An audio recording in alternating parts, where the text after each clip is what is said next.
Hi girls! It's been a while since we've seen you, and I hope you've been able to catch our first 2 videos that we posted the last couple weeks. We have another one for you today. Stay tuned to find out what softball drill you should be practicing, what your random challenge is for this week, and what's in those last couple of resurrection eggs. We really miss you guys and can't wait until we're all back together to practice again. But until then, keep watching.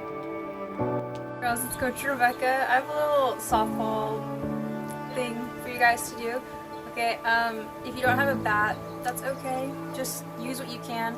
Try to go somewhere where you can't break anything, like outside. So just practice your swing, okay? Take a lot of swings. If you can't hit into a net, hit a ball, okay? But just some things to remember.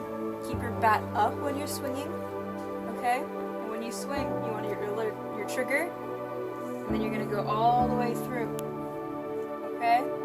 No dipping. I don't want to see any dipping or swinging for it. Okay? It should go right through your belly button. Hello, I'm going to continue with the Easter story. So we left Jesus on the cross, and when he died, then Joseph, not his father Joseph, but a different Joseph, said that he would like to take his body to the tomb. So he wrapped him up in linen cloth, and he put him inside the tomb. And so for our next egg, we have the cloth.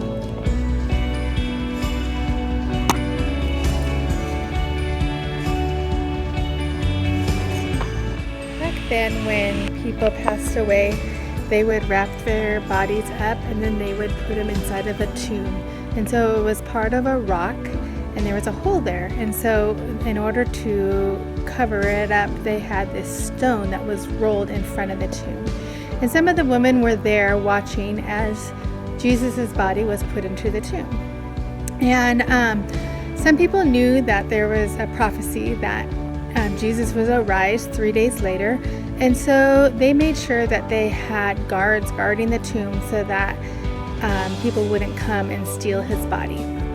Then a couple days later, a few of the women came as the sun was rising, and they came to the tomb, and they brought some perfumes, as was their tradition. And when they brought their perfume, they were wondering, well, what are we going to do? You know, the stone, there's a huge stone. How are we going to roll it away? And they just knew that God would provide. And when they got there, the stone was already rolled away. And when they went inside, there Jesus' body was no longer.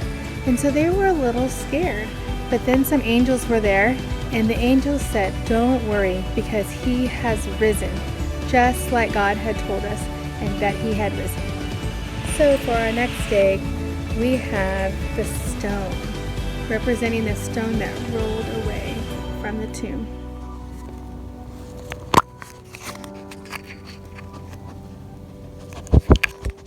I just want us to remember how our disciples reacted during the crucifixion. They were scared. They didn't know what to do, and they were confused.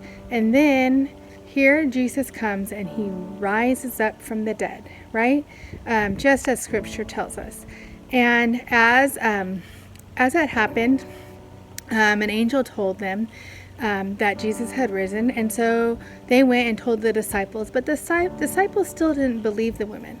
They just didn't understand. And then Jesus comes and appears to Mary, and tells them that he has risen, and she believes. And so she goes and tells the disciples, but they still don't believe.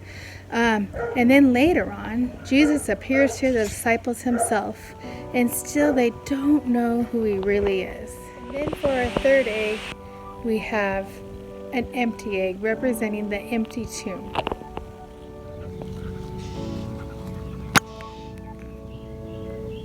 Finally, Jesus gets all the disciples together, and they watch him rise up to heaven to be with his Father. And girls, do you know what the disciples do now? They're not confused, they're not scared, and they believe, and they're on fire for God.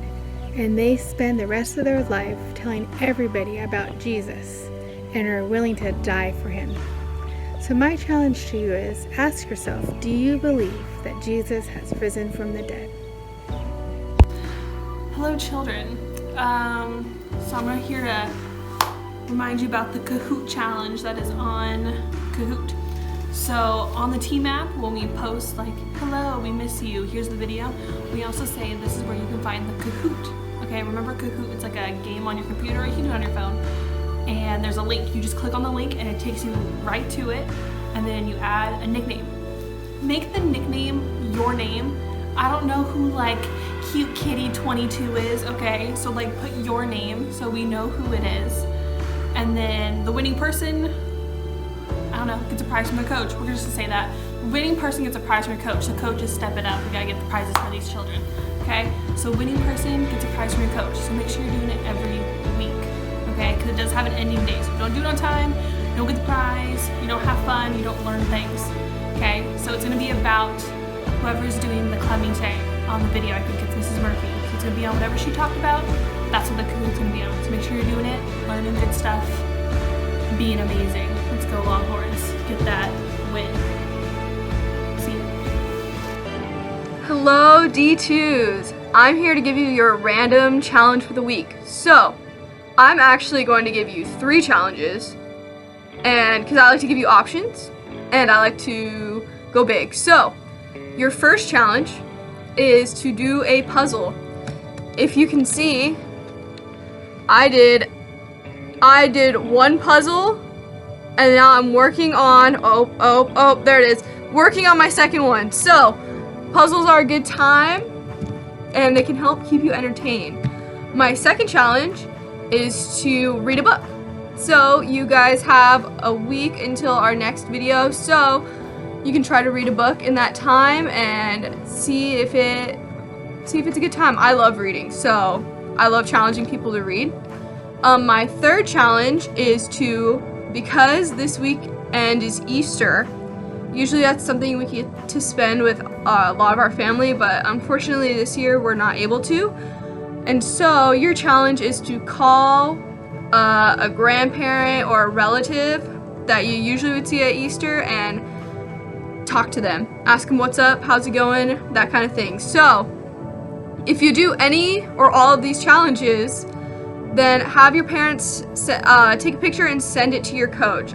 We would all love to see you doing things and having a good time with your puzzle or your book or calling whoever. We miss you, I miss you, and I'll see you in the next video. Hello D2. So I am going to be telling you guys some fun facts about Easter, some safety tips, and an activity. I'm going to first start with the Easter fun facts. Fun fact, chocolate bunnies are hollow because they're preventing you from hurting your teeth when you bite in, because if you bite into a solid object, you can hurt your teeth a lot. Another fun fact is mass attendance, so that's church. Attendance doubles during Easter. So say there's 200 people at church. Easter, there's 400 people at church, which is pretty wild. And then the largest chocolate bunny weighs over 9,000 pounds and is 14.8 feet tall. That's ginormous. And then the idea of the Easter bunny giving candies and eggs is said to have originated from Germany, so not from here, which is pretty wild. So the activity that I want you guys to try to do is to do a board game or a card game. For example, I've been playing a lot of Rook with my family, I've been playing some Skip-Bo, and I play Monopoly with my family because it takes like 6 hours, and I have like 6 hours to kill, so why not? I'm gonna finish my section with a couple safety tips.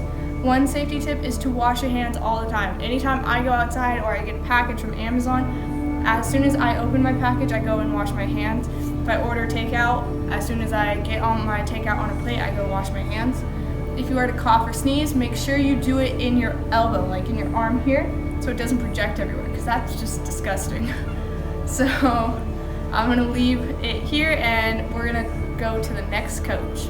Peace out. Alright girls, I hope you have an amazing Easter and eat lots of candy. That's my favorite part. See you next week. Bye.